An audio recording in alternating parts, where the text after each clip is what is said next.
This video, I'm going to give you 9 things that Grandmasters do when they play chess. And I know somebody's thinking right now, but Nelson, you're not a Grandmaster. How would you possibly know that? So here's the deal. I went to UTD for 4 years and I hung out with a lot of Grandmasters. And one of the things that I asked myself was, what do they do that I don't do? And after a while, I realized that we basically thought about the exact same things.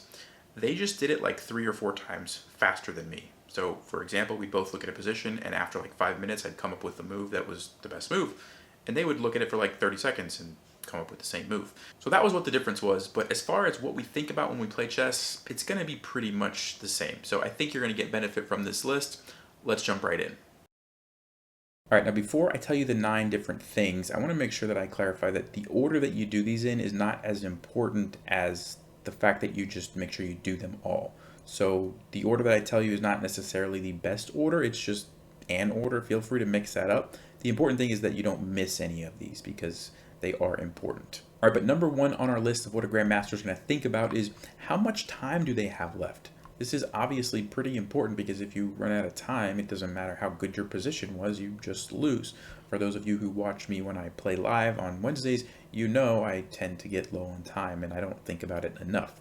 But if I just completely ignored it, well, I would definitely lose on time, right? So you have to think about the time. Even in longer games, it is important, and there's such a thing as time management, which I haven't done a video on yet, but maybe that will be something that we do in the future. But you know, if you're spending like 50 or 60% of your allotted time for the game on one move, there's probably a problem. So Grandmaster will definitely think about this probably quickly, but they are going to think about that. Now, number 2 on the list that a Grandmaster is going to think about is material evaluation. What does that mean? Well, in chess, material is just the pieces and how many points they're worth. That's called material. So if you have more material than your opponent, then you have more pieces or higher valued pieces. So in this example, black has fallen for a trick where they capture this pawn and get forked. And so white has just recaptured the knight. So white is ahead material. So a Grandmaster playing this game is going to take note of that and know that, okay, I'm ahead 2 points in this position because I have a knight and I only lost a pawn. I'm ahead 2 points. Now, why is that important? Like, who cares if you're ahead or behind? Why do you have to think about that? Here's why it's important. When you are ahead in material, usually trading pieces is a good thing. And if you can continue to trade and continue to trade as you get closer to the end game, the person who is ahead material is going to have an advantage. And the contrary obviously is true if you are behind materials. If you're playing with black in this position, you do not want to just trade off all the pieces, or you're probably going to get into an endgame where you're just going to lose. And to give you another way to think about it, I want to stop and do a little exercise here. If we count up how many points total white has on the board, so the queen is 9, the rooks are 5 and 5, the knights and bishops are 3 each, and then the pawns are 1. If we add up all those points, we get 38 points. And if we add up the same for black, all the, everything, we get 36 points. So white has 2 extra points, 38 to 36. Percentage-wise, white has a 5.5% advantage, or a 5.5% lead in points, if you will. Which, okay, it's significant, but it's only 5%. It's not a ton. But if we compare that to this position right here, which is the same game that's been fast-forwarded several moves to where a lot of the pieces have been traded off, and we count up the points again, well now 3, 4, 5, 6, 7, 8, 9, and 1, 2, 3, 4, 5, 6, 7 for black, that same 2-point advantage is a 28.5% lead for white. So it's a much bigger advantage percentage-wise, and you can actually see that in the game. This knight is going to be all over these pawns. Black is going to have not only a hard time, an impossible time defending all of their pawns because this knight is just going to be too strong. The knight's just going to take everything.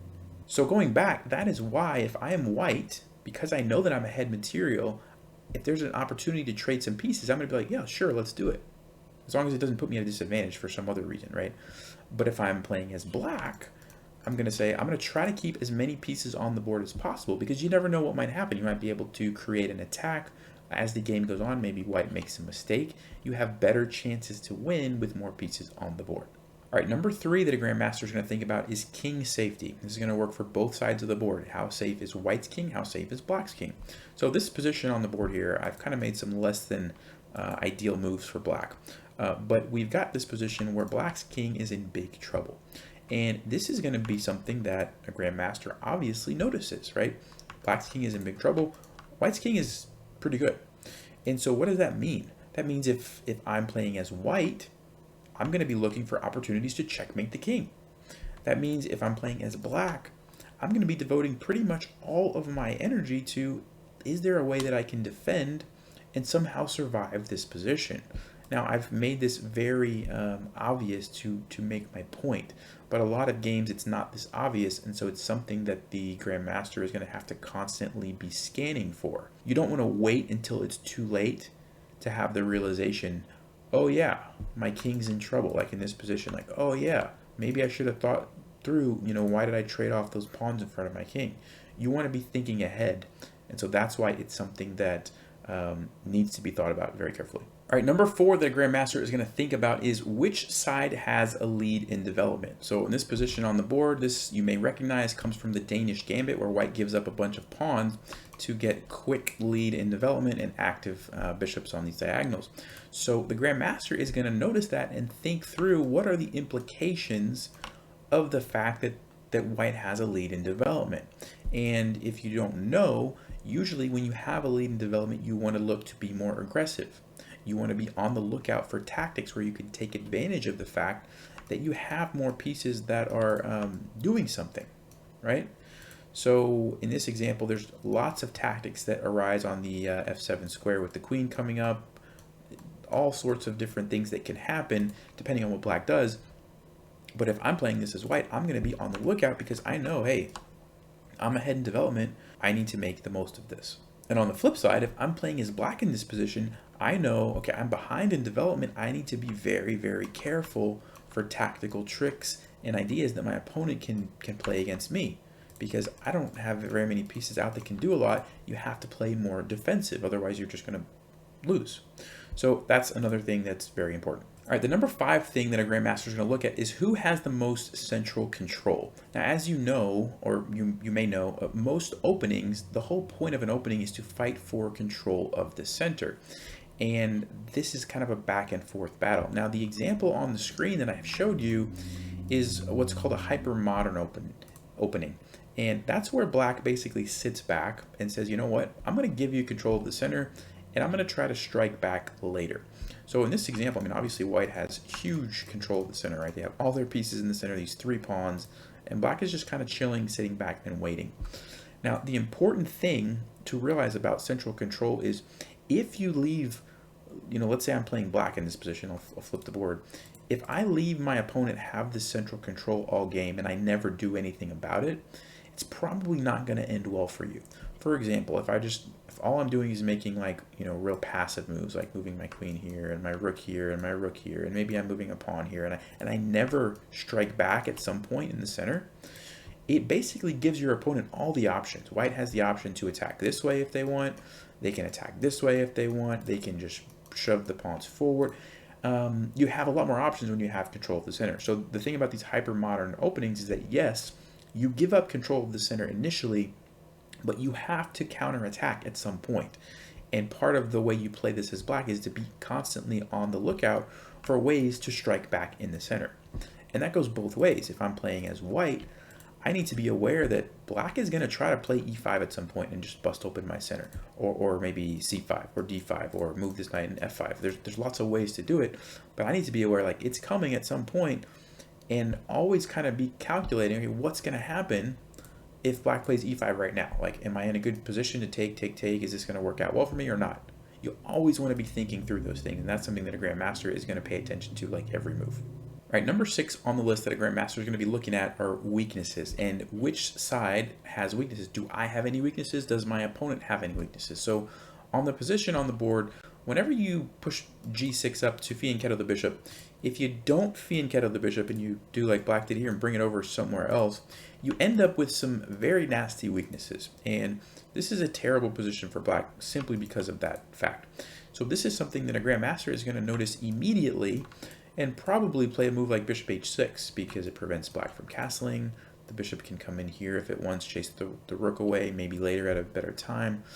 Very annoying because there's some weaknesses here. On the flip side of that is white is going to be thinking about, do I have any weaknesses in my position? And how can I not make any weaknesses? So similar example, white is not going to play the move g3 here, most likely, because, well, now you've just created some weaknesses that black can probably take advantage of. So you have to constantly be scanning the board and asking yourself the question, okay, are there any weaknesses in my opponent's position?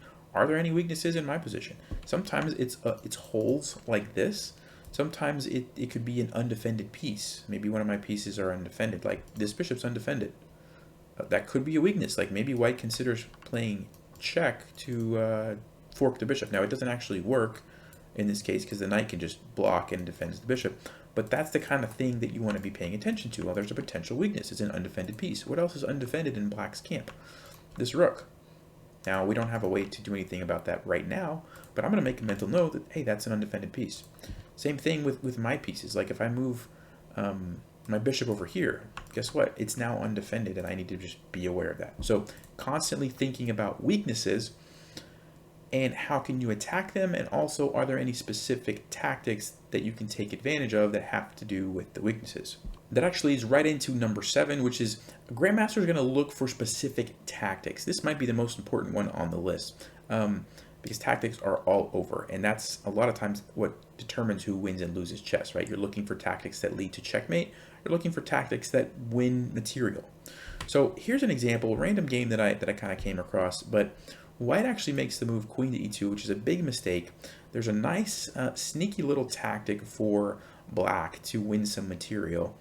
And if you want to pause the video and figure out maybe what move it is, it's like I said, it's a little bit more difficult. But the move for black is bishop to a3. And the point here is that there's a little tactic that if white takes the bishop, well, black now captures here and creates this triple fork. And so that's not an option. And the other thing is that, well, now white has a pawn that's about to get captured, and how are they going to defend it? It's not that easy. You could try rook to d2, but then the bishop's going to take anyway, and if the rook captures, guess what? You still have the same little fork. So regardless, it's a bad position for white after this nice little move, bishop to a3. But that is something that a grandmaster is going to be constantly throughout the game scanning for, little tricks and ideas and tactics like that. And on the flip side, a grandmaster probably wouldn't play that move because they would see that, oh, well, there's a knight here, and they're, I wonder if there's a little tactic available. Oh, I wonder what happens if the bishop goes there. They would probably see that. So that one is super, super important. You always have to be looking for specific tactics.